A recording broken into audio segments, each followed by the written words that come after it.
Maria and I have been married for 5 years. To everyone else, I'm the perfect husband, well-mannered, considerate, even voted best husband by some gossip magazine. People envy that I married such a great wife. They have no clue what my role really is in this marriage.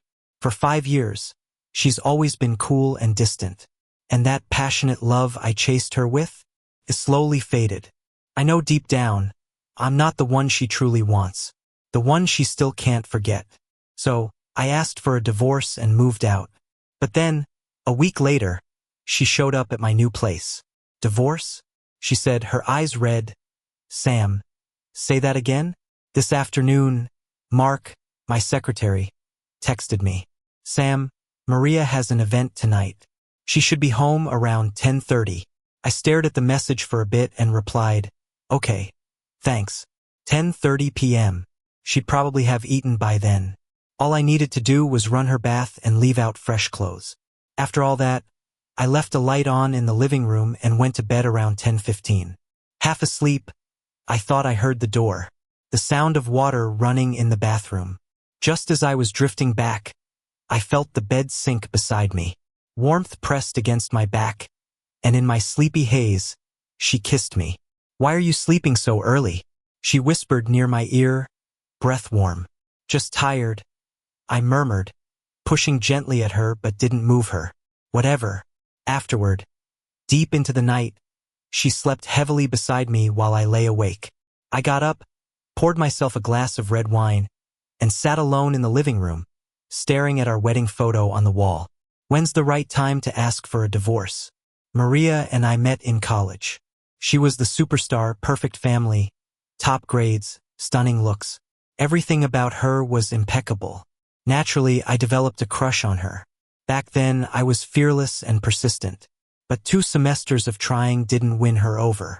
I remember waiting in the snow with a scarf I knitted myself. But all I got was an icy Sam. Stop looking for me. I like someone else. I was stubborn, thought it was just an excuse. Until one day I stumbled upon her and the guy, Jason. I saw her soothing him, gently stroking his hair, and then lifting his chin to kiss him. That was when I realized Maria could be gentle and affectionate, just not with me. Their romance spread quickly around campus. The star and the impoverished student, Jason. She even managed to shut down the school forum to protect him. But as intense as their love was, it didn't end well. I never heard why they broke up directly from Maria, but the rumor was Maria wanted Jason to marry her after graduation. He refused, said he didn't want to depend on a woman, wanted to make it on his own. People saw them argue on campus, then mend things back and forth until Jason decided to become a country teacher, and they split. Half a year later, our families worked on a project. We met again, rekindled through work, I suppose. Looking back, I probably took advantage of the situation. I treated her well, just like before, reminding her to drink less at gatherings, cooking porridge to bring to her office. One snowy night, 3 months later, she found me shivering by her company's entrance and asked suddenly, Sam, do you really like me that much? I nodded, a bit dumbfounded. Want to marry me? She laughed. At first, I was really into the whole marriage thing. Honestly, for most of the 5 years, I was enthusiastic. Because I liked her. I naively thought her proposal meant she liked me too. So, even when she rarely replied to my texts, or when I learned her schedule from her secretary, even when all we had was routine married life without any deeper connection, it never changed my love for her. I knew she was busy. I didn't bother her. Even when I was sick, I handled it alone. Until one day I stumbled upon a box. Inside, documents showed she'd been anonymously donating to a rural school for years. The principal wrote a thank you note for each donation, asking for it to be delivered. They were neatly stacked, no creases. Turns out that school principal was Jason. The next morning, I was making breakfast when Maria appeared behind me, startling me. Staying home for breakfast? I asked, surprised. She nodded. I glanced at the ingredients, conflicted. I used to always prepare 2 breakfasts, whether she'd be home or not. Because our time eating together was so rare, I cherished it. But lately, I stopped making 2 servings. Felt wasteful. Here, you can have this. I offered her the omelet. She paused, staring at it. Eat while it's hot. I need to get ready. Taking Grandpa to a meeting this morning. I put down the milk, ready to leave. Sam. She suddenly grabbed me, hesitating. I looked at her, confused. What's up? I asked. She surprised me, pulling me into a hug. Almost lost my balance. You been tired lately? She asked, eyes searching mine. Tired? Yeah, kinda. Thinking about divorce all the time makes me feel mentally drained. I don't have much going on tonight. Mark mentioned there's a new Michelin-starred restaurant near the office, serving your favorite Cantonese food. Want to check it out together? I was a bit taken aback and asked her again. You got time tonight? She nodded. How much time? She chuckled. A lot. A lot? I got excited. Really? She laughed, of course. Awesome. I'll come by the office to meet you tonight. I felt a bit relieved. It's great that she's got time. It means we can finally talk about the divorce tonight. However, I didn't get to see Maria that evening. She stood me up. Just as I was about to leave at 5, I got a message from Mark's secretary. Maria had something come up and couldn't make it to dinner. This kind of thing has happened countless times over the past 5 years. I've gotten used to it. I changed out of my clothes and settled for dinner alone. After dinner, I sat by the window, watching the sky grow darker, and started mindlessly scrolling through short videos. That's when I saw Maria in one of the local trending videos. She wasn't alone. There was Jason. They were sitting across from each other in the ground floor cafe of Maria's company. The person filming was likely an employee from Maria's company. She excitedly narrated, "Check out our company's perks." Running into the big boss and that famous educator, Principal Jason, having coffee together. He looks even better than on TV. I wish I could ask for his autograph. The video was uploaded 5 minutes ago. The comments were filled with praise.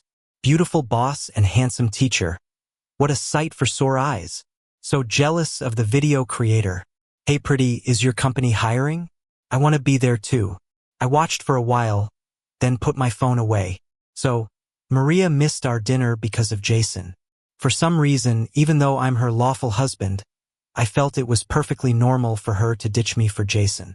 What do 5 years of marriage matter, right? In her heart, I might not even compare to Jason. Maria finally came back around 9:30. What did you eat tonight? She asked, unusually interested about my dinner as she sat beside me.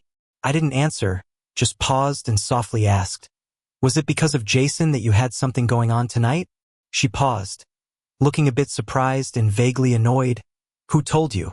I shook my head. No one. I saw it in a video. After a while, she sighed. I didn't tell you because I didn't want you to overthink. Don't worry. There's nothing going on between us. I previously made an anonymous donation to his school, and someone leaked the news. He brought the media over to thank me. He was pressed for time, so we did a few interviews. We met in the company cafe with lots of employees around. Sam. She touched my hair. We've been married for 5 years. We have some trust, right? Yeah. I should still have some time tomorrow. We can go have that Cantonese food. Maria. I suddenly interrupted her. I don't actually like Cantonese food. I only said I did so I could have more meals with you. She was stunned. In these 5 years of marriage, do you even know what I like to eat? She didn't answer. Of course, she didn't know. She never wanted to know. The emotions I had bottled up for hours were about to explode, but I restrained myself and asked a cutting question. So, you remember Jason likes black coffee and croissants but don't know what your own husband likes to eat? Sam, she frowned. If you're unhappy with something, we can talk about it, but leave Jason out of this. Of course, when I mentioned Jason, she couldn't handle it. I actually had something to talk about tonight. I took a deep breath and looked at her. Maria, let's divorce. The room went silent for about a minute. Sam. Maria leaned back. Do you even know what you're saying? I know. Divorce isn't something you can just casually mention. I know. The silence resumed. After a while, Maria pinched her brow, sounding a bit helpless. Maybe I was harsh earlier, but I just met Jason. You want a divorce over that? I bit my lip, feeling like she missed the point. If I wanted to cheat, I wouldn't do it like this. You've known me for 5 years, you should understand how I operate. Yes, I did know her. If she wanted something done, she'd do it flawlessly. If she wanted to achieve something, she'd lay the groundwork to ensure success. But did she know me? Did she ever truly love me? After seeing that video tonight, the inferiority I felt in front of Jason during school came rushing back. The truth was there. As long as Jason was around, Maria would never see me. Still, it seemed silly for an adult to get hung up on love at this point. I just think that after all these years, we're not suitable for each other. You could have better options. How are we not suitable? She seemed to find it amusing as she naturally reached for my hand. For 5 years, you've done well. But I don't want to keep doing it. I pulled away and moved aside. Maria's hand hung in midair. I've already signed the divorce papers. Sam, she interrupted. I explained about Jason, and I promised not to get involved with him. What more do you want? With a stern voice, she added, if you're dead set on tonight's incident, then you're being unreasonable. The words I wanted to say were stuck in my throat. It seems like tonight's not the night for this conversation. Maybe realizing her tone was harsh, she softened after a while, gently touching my hair. Don't make a fuss, okay? Then she got up to take a shower. Watching her walk away, I murmured softly, I had duck blood soup for dinner. She paused mid-step. That's my favorite dish. No way. What did you say? Divorce? The next day, my sister Linda glanced over the divorce papers I was holding and her eyes widened like saucers. After all, since Maria and I got married, our families have collaborated a lot more. I thought, since we're getting divorced, I should let my sister know in advance. Even if she was somewhat pressured into the marriage at first, you two seemed pretty happy afterward, right? Maria's been good to you, my sister said, swinging her golf club. What are you talking about? What pressure? Sis? Well, my sister pinched her brow, maybe regretting her slip. Remember 5 years ago when her family needed a big loan? I noticed you liked her then, always running to her place day and night. So when Maria came to me, I just hinted a tiny bit. I stared at my sister, shocked. What did you hint? Awkwardly, she looked away. I told her if we became in-laws, I'd definitely help with the money. I stood there, as the realization chilled my blood. Sis? My sister anxiously looked at me. Anything else? I dug my nails into my palm. What else don't I know? She hesitated. Sis, I'm getting divorced. There's nothing left to hide. Is there? It's not a big deal, just that on your wedding day, Maria's ex-boyfriend showed up. I gaped at her. He wanted to see Maria, but I was afraid it would cause drama, so I told him you two were happy now and she wouldn't want to see him. I sent him away. She scratched her head, and because some of Maria's family was there, I'm not even sure if Maria knew about it. So that's how it is. I thought she proposed because she liked me at least a little. But turns out, this marriage was a sacrifice she made for her company and family. That night in the snow 5 years ago, so that's what she meant. Sam, do you really like me that much? Like me enough to push me into marriage like this? So she married me but drew a huge line between us. She never let me cross it. When we first got married, I loved messaging her, asking when she'd be home, planning weekend outings, eager to share everything with her. But she rarely replied, only communicating through her secretary. Gradually, I grew quieter. I stopped bothering her, even letting Mark, her secretary, handle most things. We had a normal married life, and she'd whisper sweetly in my ear, calling me Sam over and over. I thought that was proof of our love. I brought up having kids a few times. She never outright refused, but always took precautions so nothing happened. Looking back now, she probably never wanted kids with me. Last night, she assured me there'd be nothing more with Jason. What do I want, then? Yeah, the two of them had a chance to start over on our wedding day.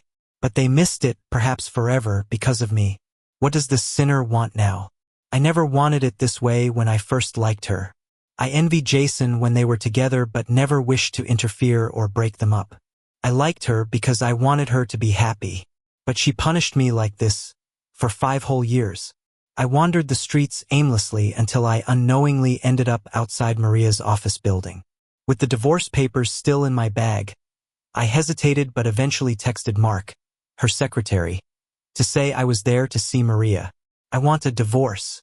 I don't want to drag this out any longer. As I reached the lobby, I saw Jason. He was chatting with the receptionist, smiling. When he heard footsteps, he turned and saw me. He looked leaner than in videos, more tan since school days, wearing ordinary clothes yet exuding confidence, maturity, and calmness. Long time no see. He nodded at me. We went to the cafe on the first floor together. I didn't expect to find croissants and coffee that tasted just like the ones at our old school cafe. What a nostalgia trip. His eyes crinkled with a smile. School days. He started talking about his past few years. He's really achieved a lot. After going back to be a village teacher, he helped many out-of-school kids. The school's now stable and he's become quite well known. You're incredible, honestly. I praised him. He smiled, saying people only see the glamorous side. Back then, I almost couldn't keep going. Taking a sip of coffee, he said, actually, on your wedding day, I tried to find Maria. My hand holding the cup went cold. I was reckless and broke up with her, thinking I'd be fine. But once I became a rural teacher, I realized reality was much harder than the ideal. Many things were tougher than I imagined. I almost gave up many times, wanting to drop everything to come back to her. Until I heard you two were getting married. I'm sorry, I said. He paused, surprised. I didn't know you came that day. He lowered his head, silent. I'm planning to divorce Maria, I told him. Jason's eyes widened suddenly. You're kidding, right? He laughed. I've seen you in the media over the years. People always have good things to say. It's true. May I ask why? He finally asked softly. Why are you getting a divorce? I shook my head. Why else would it be? Because I'm tired. I wish there was someone who'd let me be loved and reckless just once, without any care. Just then, I heard a familiar voice at the cafe door. Sam. Jason and I both turned around. It was Maria. She briskly walked up to us, hesitated slightly at the sight of Jason, then looked at me with a frown. Why are you suddenly at the company? Seeing her expression, I immediately understood. She probably thought I was here just to give Jason a hard time today. Maria. Jason stood up. I'm sorry to interrupt again. I have a few educational charity projects to discuss, like I mentioned last time, and since I had some free time today, I wanted to chat with you about them. All right, I'll have my secretary take you upstairs. With that, Maria called Mark, the secretary standing by the door, and had him escort Jason away. I expected her to go with him, but she continued standing there, looking at me. I was confused. Did she really want to get rid of Jason just to confront me in public? This favoritism is too obvious. Lack of tact in this situation. I had no choice but to explain, Maria. It's not what you think. Are you feeling all right? I was puzzled for a moment, and before I could respond, she stepped closer and held my hand. Your face is so pale, and your hands are freezing. Some employees passed by, sneaking glances and whispering among themselves. Suddenly, I realized why she was acting so strangely. Maria and I rarely appeared together in private settings like this. She probably worried I'd cause a scene with Jason, so she sent him away and then acted lovingly in front of everyone to stop any damaging rumors about him. I didn't mind. Since we're divorcing, I might as well play the role to protect her and Jason. Plus, if she's in a good mood, maybe the divorce will go smoother. Thinking this, I lifted my head and gave a classic polite smile. I'm fine, don't worry. You and the principal probably have more to discuss, so you get back to it and I'll head out. I pulled my hand back and was about to leave, but she stopped me, frowning. Where are you going? I didn't answer. She pulled me closer and suddenly placed her hand on my forehead. You're running a slight fever. I'm taking you to the hospital. I felt helpless being dragged to the car by Maria. I assumed she was just creating an excuse to get me out of the company, but instead, she took me straight to the hospital. There's nothing much, just his blood sugar's a bit low. How long has this been going on? The doctor asked Maria. Maria was stunned for a moment. A few years now. I answered for myself. Family should pay more attention, always keep some sugar handy, the doctor said while writing up a report. This can be serious, besides causing palpitations and fatigue. It can sometimes lead to fainting. Maria nodded. Got it. It's nothing, doctor. I think it's being blown out of proportion. I've always kept sugar and snacks with me. After the doctor's visit, I expected to leave quickly, but Maria was busy asking the doctor about precautions.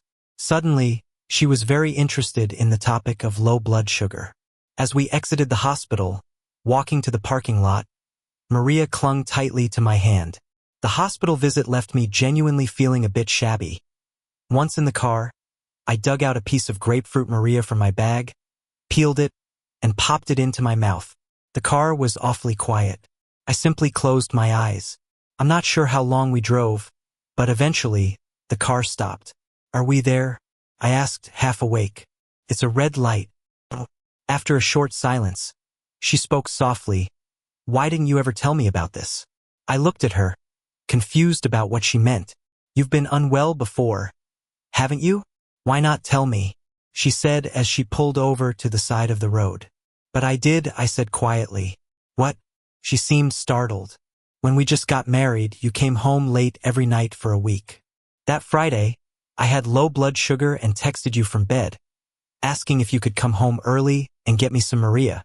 I chuckled. "You didn't respond. I figured you've probably forgotten by now. There were so many messages back then. It's normal to forget. Remember the other time?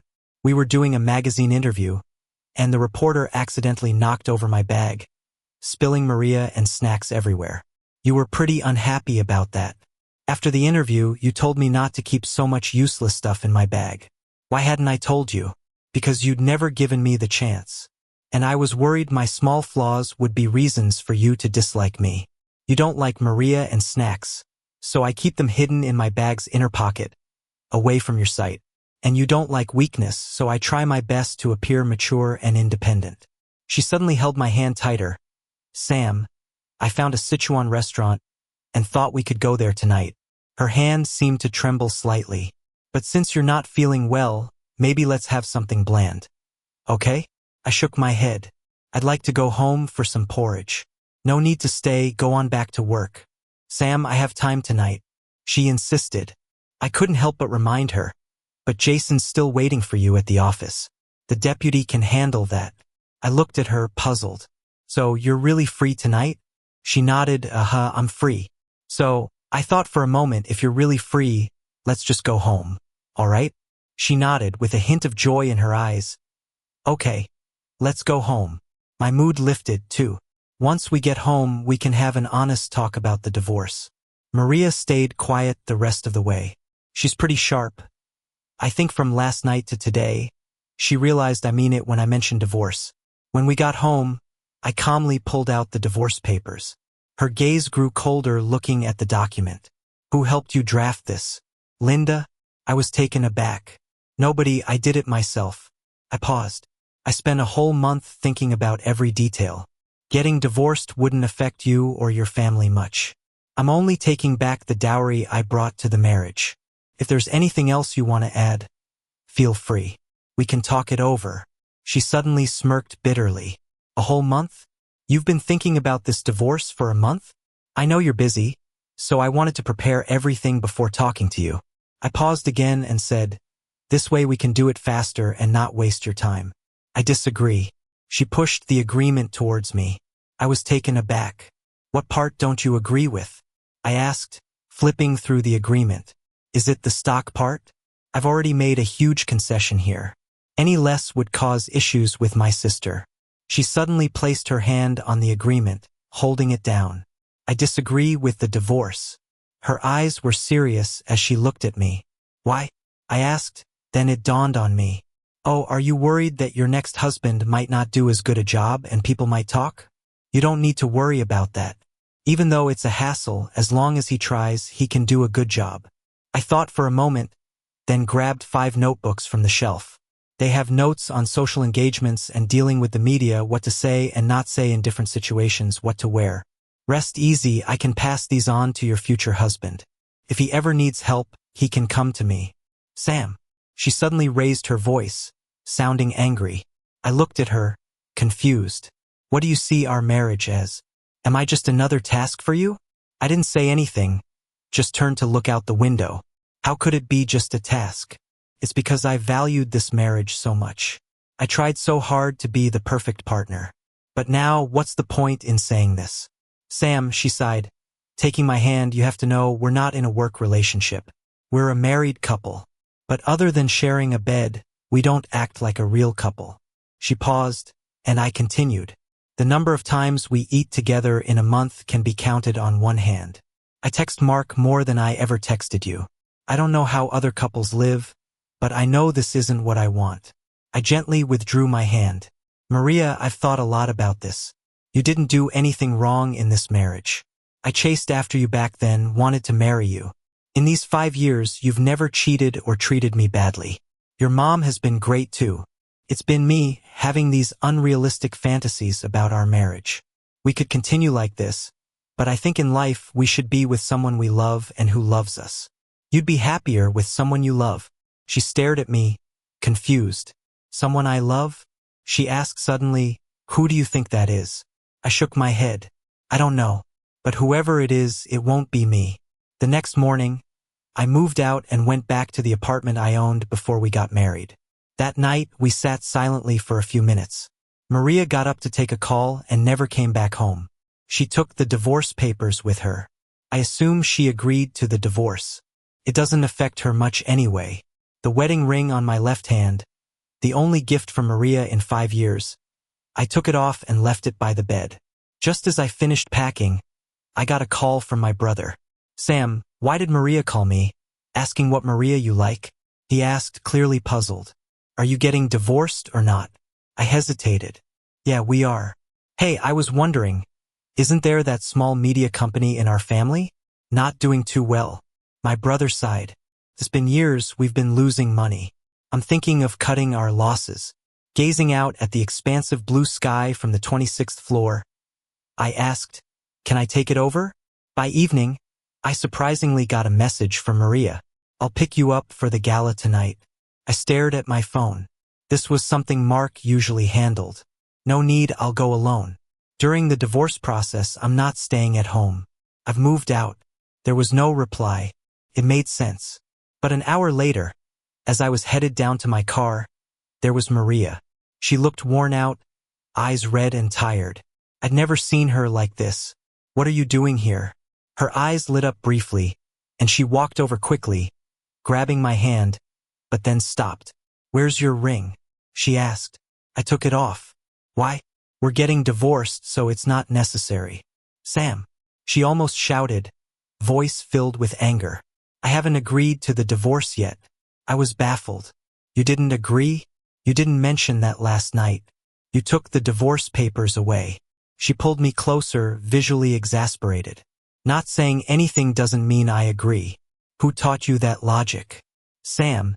She leaned her head against mine and sighed softly. I don't want a divorce. Maria said she didn't want a divorce. I had thought of countless hurdles in the divorce process. My brother, Maria's parents, splitting assets. But I never expected the first hurdle to be her not wanting it. I was almost frantic. Why wouldn't you want it? Isn't this best for both of us? She frowned, about to speak, but a car horn interrupted her. Her car was blocking the driveway. With no choice under the rush, I got in the car with her, off to the gala. As soon as I sat in the passenger seat, I realized something was off. The back seat, which was usually neat, was filled with pink shopping bags. She always hated those flashy things. Even at home, the decor was all cool and minimal. So seeing those bags here felt weird, even to me. I bought your favorite candies, she said softly, driving. In the glove box too. If you ever feel upset or just want some, you don't have to hide it from me anymore. Then she added, I've scattered them around the house too. Maria, I found 2 great Sichuan and Hunan chefs. Any dish you miss, spicy or sweet, I'll eat with you. I'll also learn to cook. I'll try to come home earlier so we can have dinner together. Weekends, whatever you want to do, watch a movie, hit the amusement park. I'm there with you. As for social events, if you're not up for it, you don't have to force yourself. If what's bothering you is about Jason, I can explain. The company's been involved in education charities for years. But which school to pick wasn't up to me. The office made that decision after lots of checks. I didn't know they'd pick Jason's school. I found out only recently, honestly. I know you probably saw those letters. They've been with the office. It's not like I saw them before you. It's because the old man somehow found out about the thank you notes weeks ago. I had the office gather them so I could take them to the family place over the weekend. She sighed. The lady at the company cafe now used to work at the school cafe and lost her job later. I brought her over. Jason knew her from when he worked at the school cafe. He remembers her and her favorite orders. Maybe I came off the wrong way that night, but I believe he's really just someone from the past, irrelevant to us, she continued. Maria. Sam. She stopped the car, interrupting me. Please don't rush to turn me down. Just hear me out. I thought a lot last night. I really haven't done well in our marriage, but I can change. If you realize your mistakes, you should get another chance, right? Until the party started, I was sort of dazed. After all the polite chats with the guests, I felt like getting some air and went out to the balcony. And of course, I bumped into someone I knew. Wendy, my childhood friend. I walked over to her. Wow, isn't this the praised husband everyone talks about? She said, raising an eyebrow and laughing. Long time no see. Always shoots her mouth off. You doing all right? I was aware she was an illegitimate child and got into trouble last year. Not great standing in her family. Pretty good. She pulled out a cigarette, offering me one. Want one? I hesitated. Nah. Quit? Don't want to get caught and have to PR it away. TSK. Boring. She pointed to the thick woods beyond the balcony. If someone's hiding there snapping pics, I'd eat the whole forest for you. You trust me? I chuckled. My mind was a bit stressed too. Okay, pass me one. That's more like it. Seeing you dragging like that, I thought you were depressed. I smiled. You still unemployed? She made a sound of indifference. Wendy, why not consider joining my little company? I knew she was talented in design. Huh? What's up with you getting a job now? She raised her eyebrows. Too lazy to banter. I sent her my company info from my phone. We're just starting over, so the pay is low, but I would love for you to come. Got it. She picked her ear, eyes suddenly fixed behind me at the door. I turned. It was Maria. My first instinct was to stub out the cigarette. Maria didn't smoke and wasn't fond of the smell. She walked over, frowned at Wendy, and then at me. Why are you smoking? It's bad for you, she softly spoke. Wendy eyed me and then Maria. You didn't know he smokes? Wendy interjected. He started 5 years ago. Maria froze. Girl. Wendy moved up, patting Maria on the shoulder with a grin. You've been married 5 years, right? Shouldn't you know your husband better than me? Wendy left us, with Maria looking gloomy and me feeling awkward. My head ached. Don't get me wrong. I wasn't hiding it. Just at the start of the marriage, trying to handle those guys in media, the pressure was high. I'd smoke a bit when home alone. After explaining, her face darkened. Thinking quickly, I added, we checked earlier, no one's taking photos here, no PR worries. You think I'm worried about someone catching you smoking? She snapped. Stunned, I asked, aren't you? She sighed. Sam, am I such a letdown to you? I paused, unsure how to answer. Was I disappointed? Well, sure. Dreamt big, got let down big. But get let down enough, you get used to it. Decided on divorce already, what's the point of pointless accusations? I shook my head, no, and honestly, I don't feel pressured in social situations anymore. Barely smoke. So, you can tell Wendy your problems, but not me? I paused. If I must. I can handle anything, I said. She nodded. My only worry now, I continued seriously, is how smoothly our divorce process can go. The faster, the better. Maria's face turned darker. Well, she asked me to speak. After a bit, she took my hand. Not that, she insisted. Sam, no divorce. Since then, Maria seemed to change a lot. At my new job, I often got gifts from her. Maria, flowers, various prepared dishes, and of course, her popping in every now and then. The young folks at the office didn't know I was getting a divorce, always praising how caring my wife was. But Wendy, ever since she joined the company, would always give a knowing smile whenever Maria brought things over. She'd shake her head and chuckle. A month later, we had to prep some bid materials. Wendy and I worked overtime for a few days on a particular detail. When we finally wrapped up, I felt relieved and noticed Wendy looking the same. She usually had a laid-back attitude, and I'd never seen her so serious before. Cracked me up. Wendy looked at me puzzled. "What's funny?" she asked. I grinned and said, "I feel like I stumbled onto a hidden gem." Wendy gave a soft laugh. No. It's me doing you a favor." Okay, I replied, realizing there was no arguing with her sass. I stood up. "It's late. Wanna grab a late-night snack?" "Sounds great," she said. "Isn't someone picking you up tonight?" She glanced at the door, shrugging. "See, told ya." I turned to see Maria standing there. Wendy lazily packed her bag, waved, and said, "I'm off. You owe me a snack."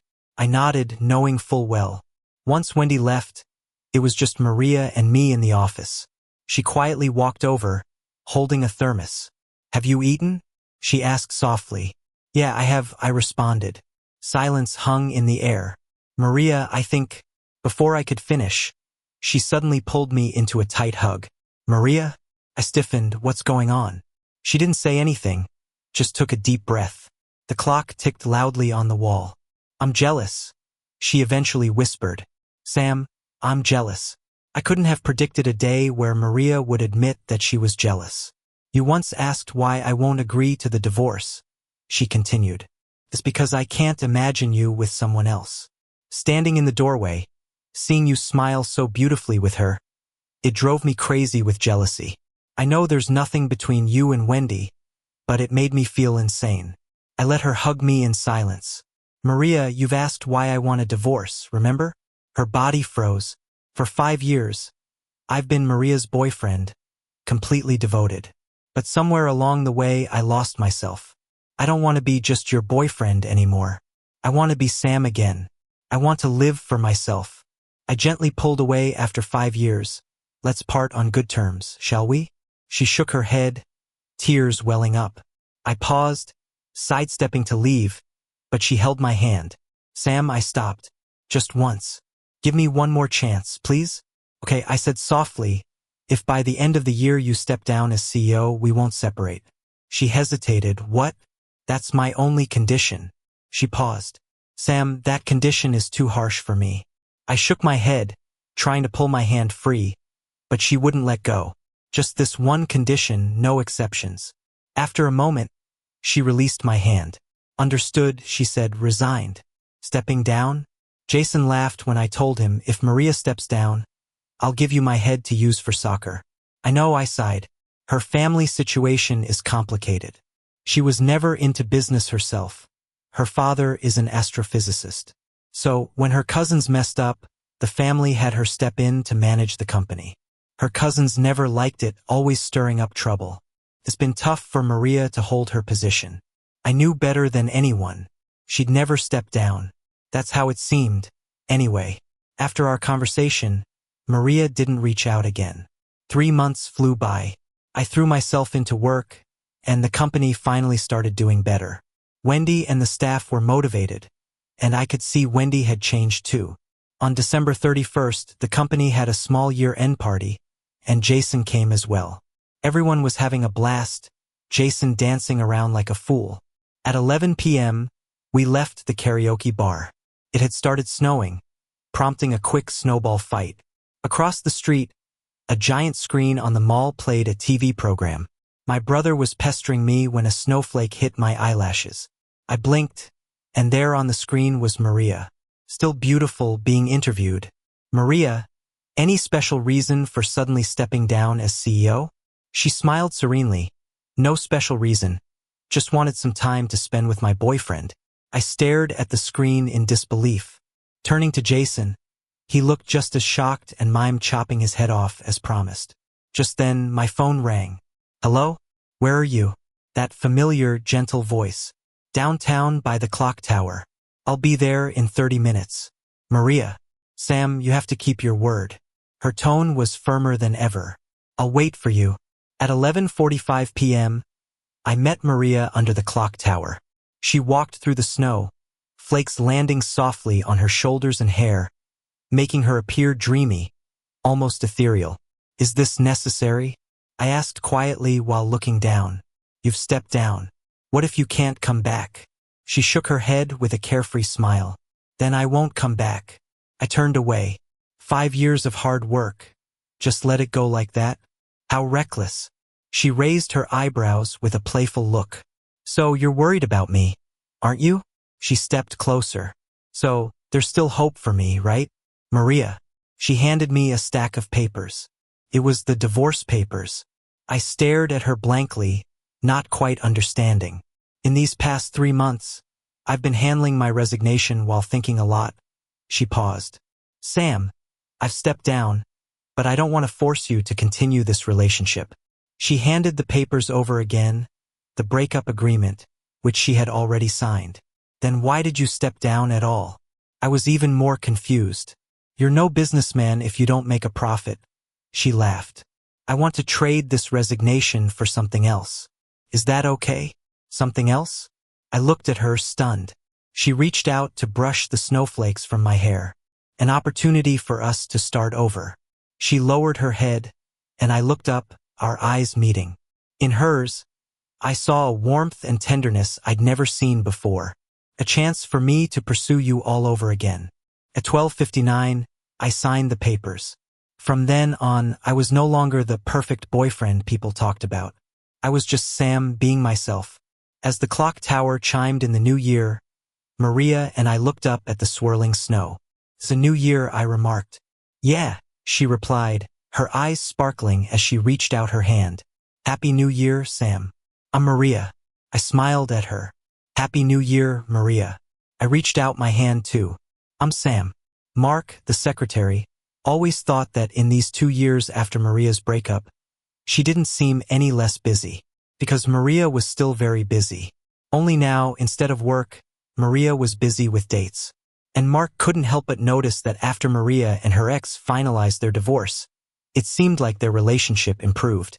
For instance, now at the mall delivering car keys to Maria, Mark saw her nestled against Sam in the mall's seating, playfully whining. Stop it. Mark heard Sam complain softly, and even saw him shake off Maria's hand. But Maria didn't get upset. She just continued to softly brush Sam's hair. Let me blow on it. Leave me alone. Sam was still sulking. Mark tooted in his heart. Maria must have done something to annoy Sam. But the next second, Mark heard Sam say, It's your fault for making me watch such a tearjerker movie. We shouldn't have gone. All this just over a sad movie? Mark felt like shutting down.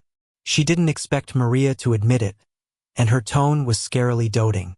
Yeah, it's all my fault. How about I take care of your eyes all night as punishment? In your dreams. How about I peel you a Maria as a peace offering? Mark felt that if she stuck around for the unfolding dog food drama, she'd want to poke her eyes out. She quietly stepped back 5 meters. In the past, Maria and the gentleman weren't like this. They were the perfect couple in public during their 5-year marriage. Maria rarely spoke, and he was always calm and quiet. But Mark secretly knew Maria and her husband weren't that close. Even she, as an outsider, sensed there were issues in their marriage. She had heard that Maria had a boyfriend in college, who left her when she was just taking over the family business and needed support the most. He left for his own dreams. It seemed that experience hurt Maria a lot. People tend to protect themselves after a wound, fearing getting hurt again. Mark often wondered if that was why Maria couldn't open her heart to such a good man. Yet, deep down, Mark felt Maria did care about him. At times during work, Maria would suddenly look up and ask, "What's his schedule like today?" After hearing the update, Maria would nod and go back to work. Once, Mark suggested boldly, "Maria, why not text him?" But Maria looked at her phone for a while before deciding against it. It seemed their long-term habits had ingrained deeply into their routines. Even Mark, as an outsider, saw Maria's growing attachment to him. Yet, to Maria, it appeared they maintained the same dynamic. Mark felt like something was bound to happen if it continued. And it did. One night, Maria returned to the office looking lost. "Mark," her voice was soft, "if a husband suddenly wants a divorce, do you think he's serious?" Mark was shocked. "Not always. My husband always talks about divorce. We've even torn the marriage certificate twice after big fights. But usually after I apologize and he cools down, it's forgotten." She watched a gleam of hope flash in Maria's eyes. However, thinking it through, she decided to speak truthfully. "But I doubt he says divorce lightly." That statement hit hard. You could see the little spark in Maria's eyes just ignite. Then poof, it was out. That night, Maria stayed in the office all night. Seems like it was from that day on, things started to change with her. Maria started asking where to find a good Sichuan cuisine chef, would ask about her and her husband's relationship, even about all these small things she never used to care about. She'd openly show concern for her husband, calling and texting him. She even went to see him whenever he was out working. Mark was quite pleased about it. Maria owned up to her mistakes and changed, which was great. Yet, she didn't expect they'd still get divorced. What surprised her more was that, after the divorce, they started dating again. After stepping down as CEO, Maria put all her focus on her husband. He was super busy with work, so she'd bring him meals and drinks every day, picking him up and dropping him off. Eventually, her husband got annoyed and told her he didn't want to date someone unemployed. So, because of him, Maria left the company, and because of him, she came back. Mark's secretary knew the husband said that on purpose. Even she thought it was a shame for Maria to leave, let alone the husband who'd been with her for so long. Still, Maria got a little possessive after they started dating. Like that day when the husband suddenly texted Mark's secretary saying he'd drop by the company to get something.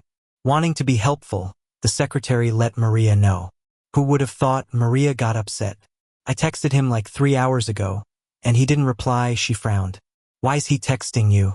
Mark's secretary had nothing to say, just forced a chuckle. She really wanted to snap back.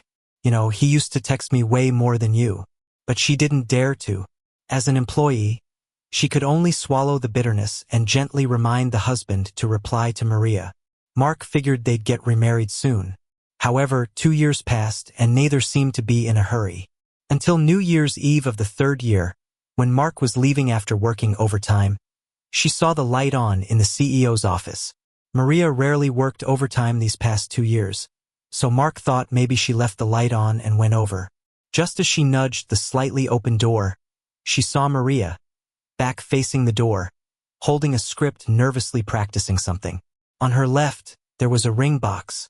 Mark quietly closed the door, glanced out the floor-to-ceiling window, and saw it was snowing outside. A small, upright figure had just gotten out of a car by the company entrance. She chuckled, realizing she stumbled upon quite the secret. As she turned to the elevator, she looked back at the CEO's office. "Go, Maria," she whispered. "Good luck."